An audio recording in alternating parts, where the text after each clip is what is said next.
What happens when a nation shuts down coal plants, underinvests in gas, and relies heavily on imported intermittent wind and solar to transition into 100% renewables by 2050?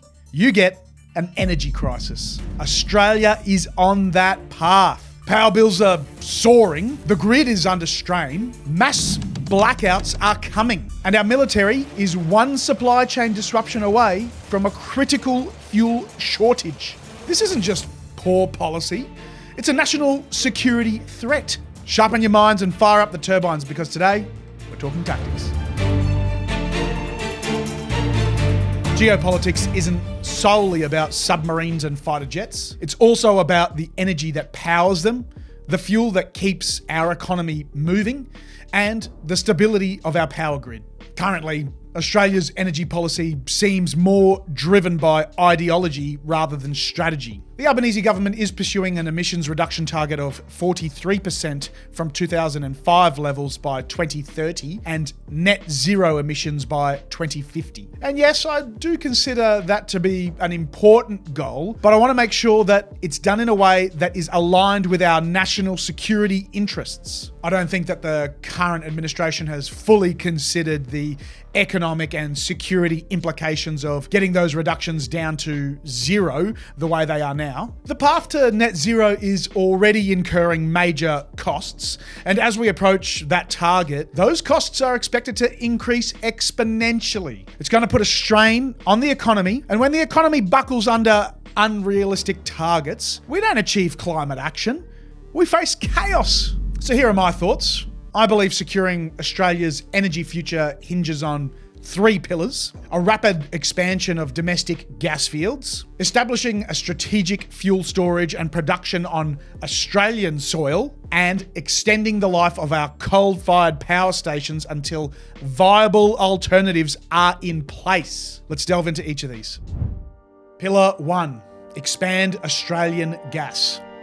Gas is a relatively clean, abundant, and dispatchable energy source, and unlike wind and solar, gas can be relied upon when needed, no matter the weather. Japan and South Korea, two of our largest trading partners, import a lot of Australian LNG to power their economies, and if we can't maintain or expand supply, they will turn to less aligned exporters, like Russia, like Iran, countries that don't share our values or long-term regional goals. We've seen how dangerous that dependency can be. Germany ignored the warning signs. When war broke out in Ukraine, Berlin found itself overexposed to Russian gas, which led to energy prices tripling, industries shuttering, and their ability to sanction Russia was weakened by their own reliance. How ridiculous. Their economy is now teetering on recession, and their energy strategy is being rewritten in real time. We mustn't let our Indo-Pacific allies repeat that mistake.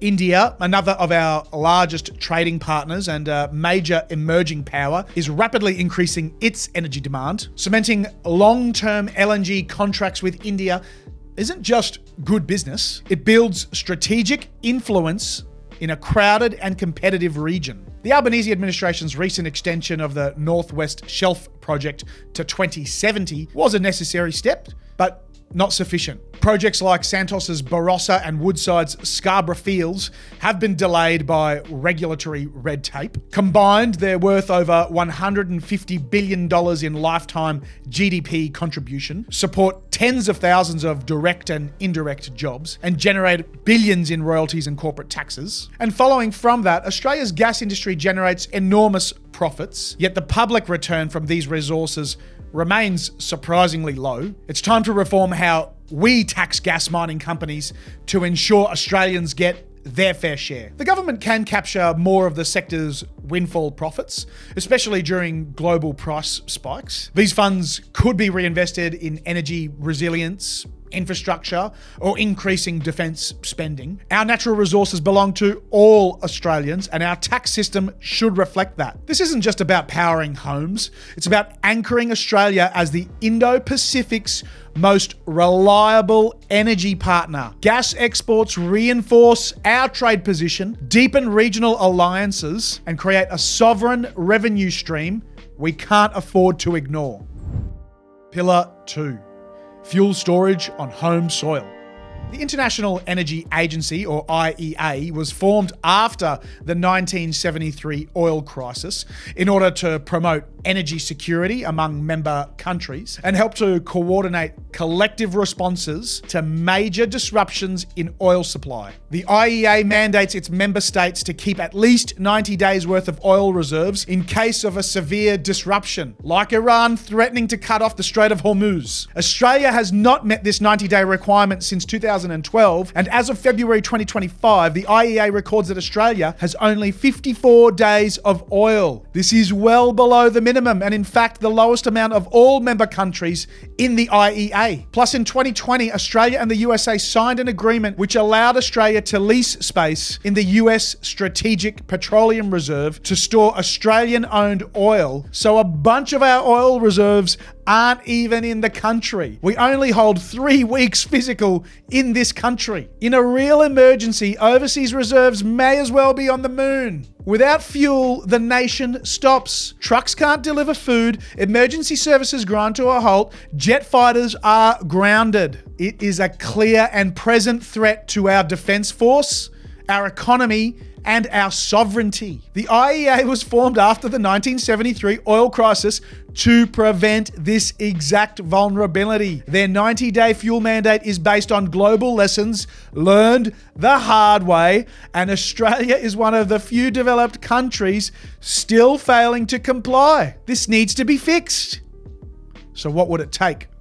An estimated $2 billion investment would establish enough onshore fuel storage infrastructure to hit IEA compliance. That's a small price for national resilience. Our economy is a $2 trillion economy. We need to protect it. Enforcing stockholding obligations on fuel importers would shift some of that cost to industry. We can also explore joint fuel security arrangements with allies like the US, Singapore, and Japan, but these should supplement, not replace, our sovereign capacity. In fact, some of Australia's long-term contracts and export policies may be too lenient and should be renegotiated. Japan is actually on selling Australian LNG to other countries and Asian markets at a significant profit. With fuel shortage issues, why are we exporting fuels we need so that other countries can resell it for a profit? And beyond storage, Australia must look to fuel production. Our domestic refining sector has shrunk to just 2 active plants. To rebuild, the government should expand on programs like the $302 million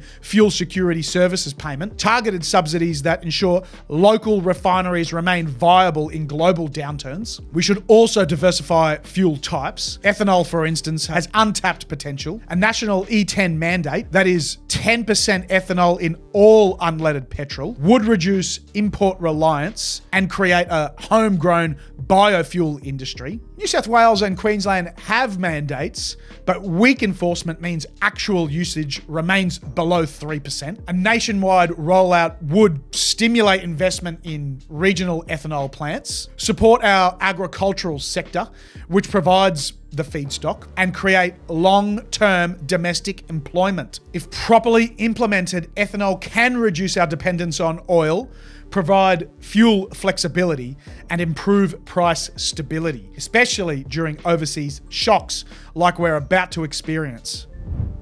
Pillar 3, keep the coal lights on.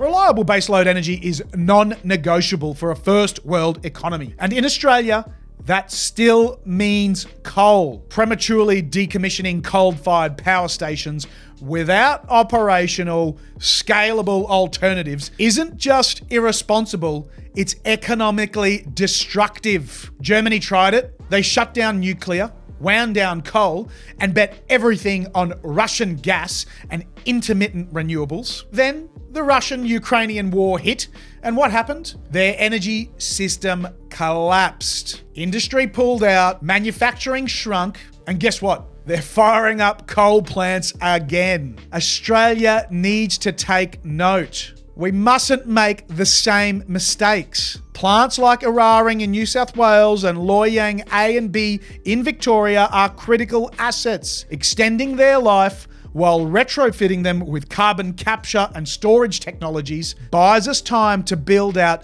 next generation, firm renewables like pumped hydro, small modular nuclear, and gas plants. From a business standpoint, this is about return on infrastructure investment. These plants have already been built and paid for. Extending them for 10, 20 years costs a fraction of replacing them prematurely, and it shields households and industries from volatility. We should also invest in pilot CCS hubs, potentially funded in part by the Clean Energy Finance Corporation, to support cleaner operation of transitional coal while aligning with emissions goals. It's not about loving coal. It's about being realistic. Reality check. 95% emissions is enough. We've been sold the idea that 100% emissions reduction is the minimum target, but getting the final 5% is going to cost disproportionately more than everything that came before it. It's the Pareto problem. The last 5% is going to cost the most, but deliver the least benefit. A 95% reduction in emissions will still allow us to meet our Paris commitments while preserving industrial competitiveness and safeguarding national security. We'll still be a global leader in emissions per capita reductions, but without bankrupting ourselves in the process. Let's be clear, zero emissions shouldn't mean zero logic. What should the Australian government do? Australia's energy crisis is not a distant threat. It's unfolding right now. To safeguard our future, we must expand domestic gas production and reform its taxation so the government gets more out of it. Build strategic fuel reserves and expand production on home soil. Extend the operation of coal-fired power stations until sustainable alternatives are fully operational. And set realistic emissions reduction targets that consider economic and security implications. This is not just about energy. It's about sovereignty, resilience, and defending our way of life. Without reliable fuel sources and reserves, we are at a severe risk if any conflicts arose within our region that might prevent us from accessing overseas reserves or imports. But what do you think? Is a 100% emissions reduction goal worth the potential economic and security risks? Should we be doing more to support our regional allies with Australian gas? I'd love to know your thoughts in the comments section down below. If you found this video insightful, please like and subscribe for more analysis on Australia's defence, economy, and sovereignty. I'm Pikos, and we've been talking tactics.